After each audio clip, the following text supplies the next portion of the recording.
নমস্কার সবাইকে। আজকে চলে এসেছি একটা এঁচোড়ের রেসিপি নিয়ে।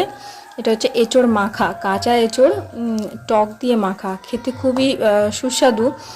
তো গাছের থেকে একটা এঁচোড় পেড়ে নিয়ে এসেছি, এবার এঁচোড়টাকে মাখানোর পালা। তো ছোলা হয়ে গেল, কাটা হয়ে গেল। এবার কাটার পরে এবার একটুখানি ধুয়ে নেব। তো এঁচোড় মাখাটা না আগে কখনো খাইনি।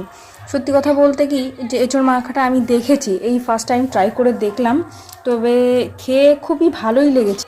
এবার অনেকে ভাবতে পারো যে এঁচোড় মাখা কে খায়? হ্যাঁ, আমিও এরকমই ভাবতাম যে এঁচোড় মাখা কে খায় ভাই।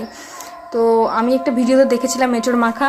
তো তাদের মতন করে তো আমি মাখাইনি, আমরা আমাদের মতন করে মাখিয়েছি। তো দেখো, এখানে এঁচোড়টাকে একটু থেতো করে নেওয়ার দরকার ছিল শিলেতে, তো সেটা তার বদলে আমরা মিক্সিতে করেছি। আর এখানে তেঁতুল নিয়ে নিয়েছি, আর এদিকে একটু সর্ষে বাটা, যার মধ্যে একটু বিট লবণ দেওয়া আছে, আর লঙ্কা।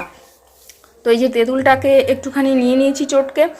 তো এর মধ্যে দিয়ে দিচ্ছি আমচুর পাউডার, মানে আম বাড়িতেই শোকানো, তো সেটা গুঁড়ো করে নেওয়া। তো তারপরে এর মধ্যে একটু বিট লবণ দিয়ে দিয়েছি। আর আমরা যে বাটাটা করেছিলাম লঙ্কা আর সর্ষে দিয়ে, সেই সর্ষে বাটাটা এর মধ্যে দিয়ে, লেবু পাতা দিয়ে, সঙ্গে একটু ধনে জিরের গুঁড়ো ছিল আগেই, তো সেই গুঁড়োটা একটু দিয়ে দিয়েছি। এবার মাখিয়ে নেওয়ার পালা।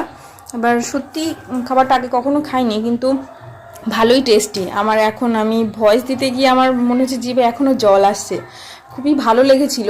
তো আমার ভাইও খায়নি, ও একটু হাসছিল, ভিডিও করছিলাম তাই।